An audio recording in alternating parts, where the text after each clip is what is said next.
ఈ రోజు ఏదైతే ఇందిరా పార్క్ దగ్గర కల్వకుంట్ల కవిత ధర్నా చేయడం చూస్తుంటే నిజంగా నవ్వొస్తుంది.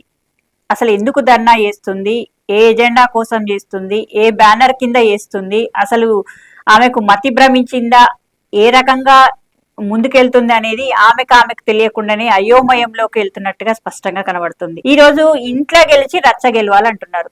వాళ్ళ ఇంట్లోనే పెద్ద రచ్చరచ్చ అవుతుంది 4 రోజుల నుండి, 5 రోజుల నుండి, వారం రోజుల నుండి.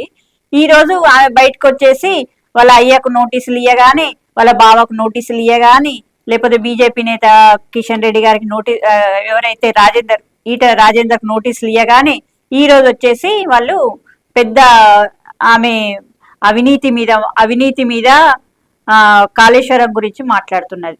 ఈ రోజు ఇన్ని రోజులు మీరే అన్నారు కదా, మీ నానే చెప్పిండు కాళేశ్వరం అంటే మేధో మదనం నుండి పుట్టింది, మా ముద్దు బిడ్డ, ఇది ప్రపంచానికి ఒక అద్భుతమైన కట్టడం అన్నట్టుగా మాట్లాడిన్లు, ప్రపంచానికే ఒక ఎన్నో వింత అన్నట్టుగా మాట్లాడిన మీరు ఈ రోజు ఇందులో అవినీతి జరిగింది, నాసిరకపు ప్రాజెక్టు కూలిపోవడానికి 3 పిల్లర్లు కుంగిపోయినాయని చెప్తే ఈ రోజు మాది కాదు, మాదొద్దు, మాకొద్దు, ఈ క్రెడిట్ వద్దు అనే రీతిలో మీరు ఈ రోజు మాట్లాడుతున్నారు.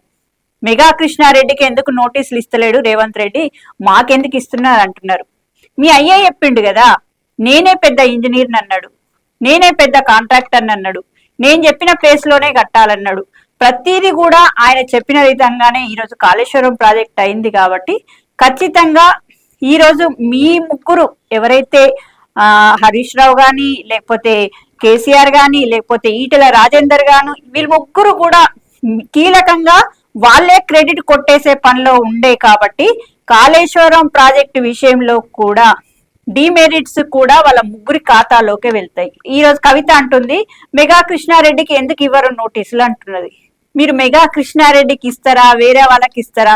మీరు కట్టమన్నట్టుగా ఎవరైనా కడతారు, మీరే ఇంజనీర్లు, మీరే కాంట్రాక్ట్లు, మీరే కట్టమన్నట్టు కట్టినప్పుడు మెగా కృష్ణారెడ్డికి ఇస్తామా? ఎవరికి ఎప్పుడు నోటీసులు ఇవ్వాలా అది విచారణ సంస్థ డిసైడ్ చేస్తే తప్ప కల్వకుంట్ల కవిత రోడ్డు మీద వచ్చేసి ఇందిరా పార్క్ దగ్గర కూర్చొని నోరు వేసినంత మాత్రాన కాదు. గతంలో ఇదే అక్క మాట్లాడింది, కవితక్క, నాకు లిక్కర్ దానిలో నోటీసులు ఇస్తే తెలంగాణ మహిళల ఆత్మగౌరవాన్ని దెబ్బతీసినట్టు అవుతుంది, మొత్తం తెలంగాణ మహిళా జాతిని అవమానించినట్టుగా అని చెప్పేసి మాట్లాడింది. అసలు మాట్లాడడానికి సిగ్గుండాలి. ఈ రోజు అదే మాట మాట్లాడుతుంది.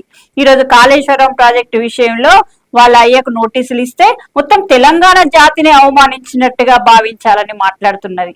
అసలు ఏం మాట్లాడుతున్నావు అక్క? ఒకసారి నువ్వు స్పష్టంగా ఒక ఎజెండా చెప్పు. నీ